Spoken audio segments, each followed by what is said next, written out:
రాబోయే కాలంలో ముస్లింలే ఈ దేశాన్ని ఏలబోతున్నారట. సిద్ధం కండి. జిహాద్ ఒక ప్రక్రియ. అర్థం చేసుకోండి. మీ భవిష్యత్తు తరాల వాళ్ళని రక్షించండి. ఎందుకు అసదుద్దీన్ హిందువులని 3 పిల్లల్ని కనొద్దని అంటాడు? తను మాత్రం 6 పిల్లల్ని కన్నాడు. ఎందుకో అర్థం చేసుకోండి. మొదట్లో ఒక దేశానికి మైనారిటీగా వస్తారు, వివిధ ప్రాంతాల్లో స్థిరపడతారు.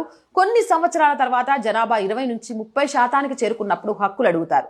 50% చేరుకున్నప్పుడు వారికి ప్రత్యేక స్థానం కోసం అడుగుతారు. లేకపోతే అల్లర్లు, దహనాలు, ప్రజా ఆస్తులను నాశనం చేస్తారు. అది 70% దాటినప్పుడు ఇతర మత స్థలాలను నాశనం చేసి వారిని మతం మార్చుకోండి లేదా చనిపోండి అని చెప్తారు.